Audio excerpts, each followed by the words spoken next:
Assalamualaikum warahmatullahi wabarakatuh. Banyak pelajaran hidup yang dapat kita petik dari sebuah novel.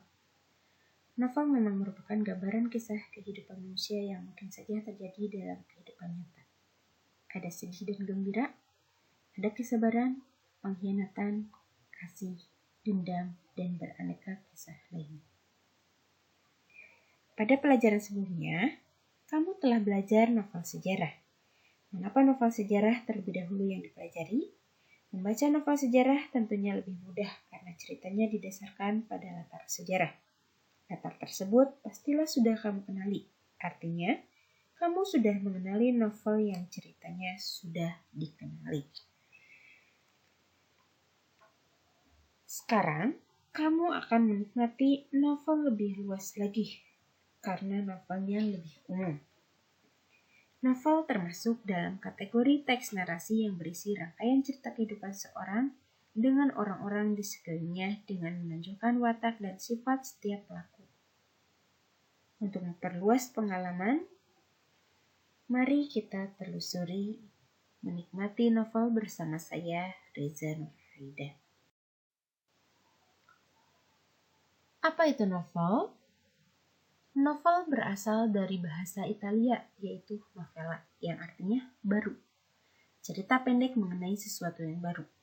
Berita dan kata itu sendiri berasal dari bahasa Latin novella, bentuk jamak dari novellus, yang disingkat novus, yang artinya baru. Novel merupakan karya prosa fiksi yang panjang, mengandung rangkaian cerita kehidupan seorang dengan orang-orang di sekelilingnya dengan menonjolkan watak dan sifat setiap pelaku. Novel menyajikan kisah lika-liku kehidupan tokoh, mulai dari awal kehidupannya, dari anak-anak, remaja, hingga dewasa.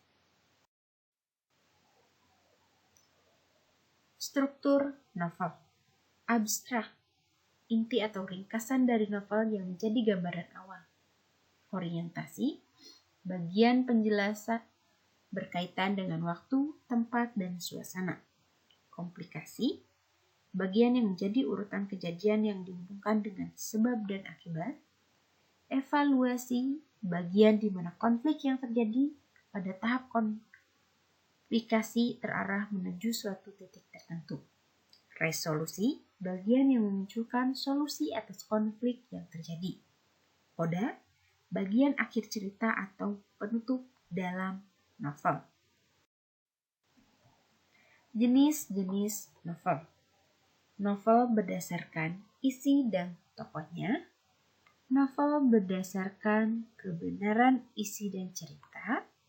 Dan novel berdasarkan genre. Novel berdasarkan genre. Novel romantis, novel yang menceritakan kisah-kisah percintaan.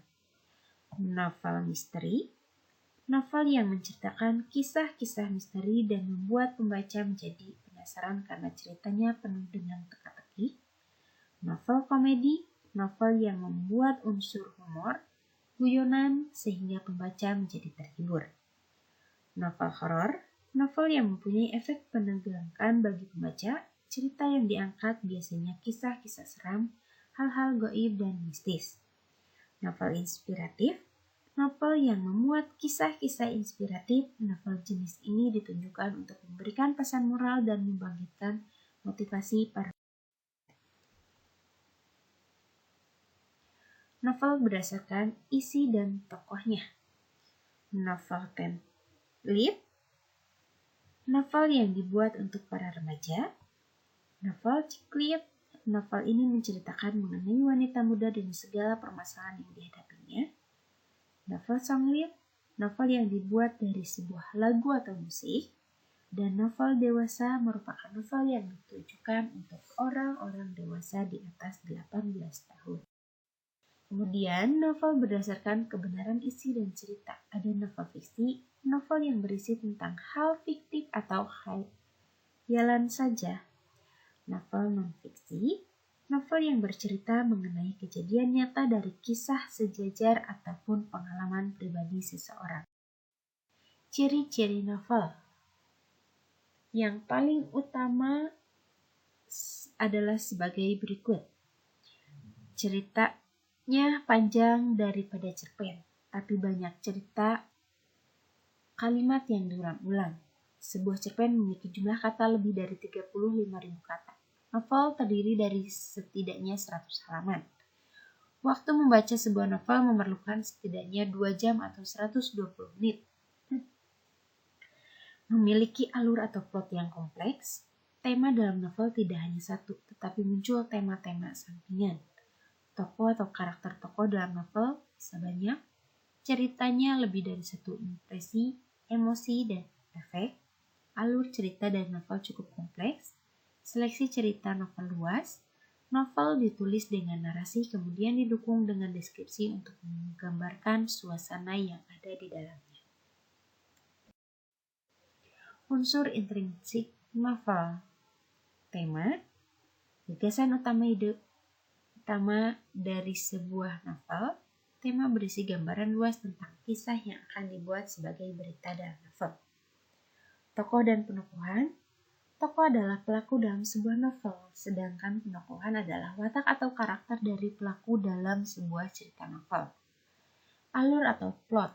Alur berisi urutan jalan cerita dalam novel yang disampaikan oleh penulis novel.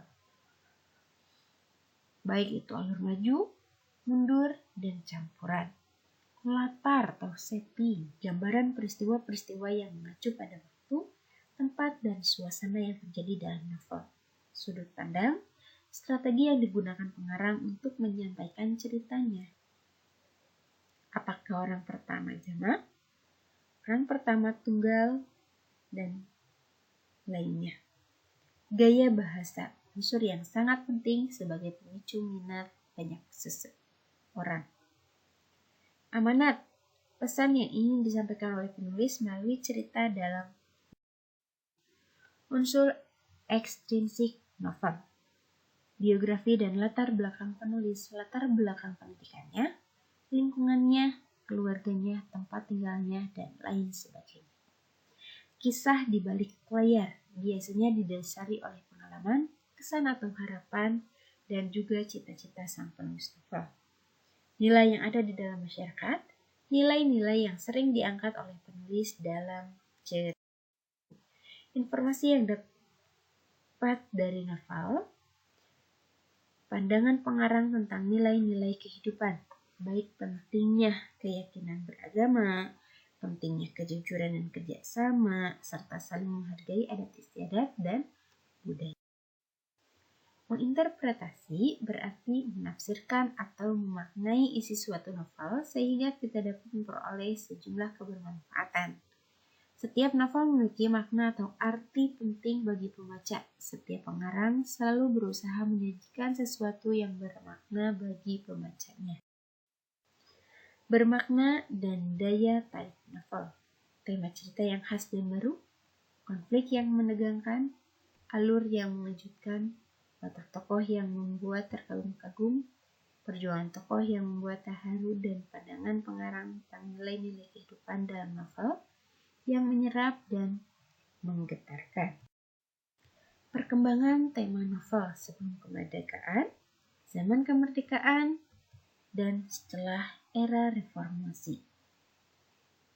Dari persoalan adat dan romantisme budaya, kemudian masalah kebebasan dan individualitas, serta tema sosial, HAM, dan demokrasi. Cara penemuan tema melalui alur cerita, melalui tokoh cerita, dan melalui bahasa yang digunakan pengarang. Kaidah kebahasaan novel, kata keterangan waktu pembentuk latar, terbaik kata segera, kemudian sekarang, dan sebagainya. Kemudian, kata tindakan pembentuk alur, membasahi, mematikan, membantu. Kata penggambaran pikiran pembentuk unsur penokohan, berpikir, membantah, berharap. Adanya dialog berseling dengan monolog. Tenaga sudah melebihi batas, Pak. Tugas-tugas penyuntingan, mencari kesalahan-kesalahan pada isi karangan dan memperbaikinya. Menjaga agar tidak terdapat isi karangan yang berlawanan, memperbaiki kesalahan berbahasa, menjaga jangan sampai terjadi unsur penghinaan atau hal-hal yang menyinggung. Sekian dan terima kasih.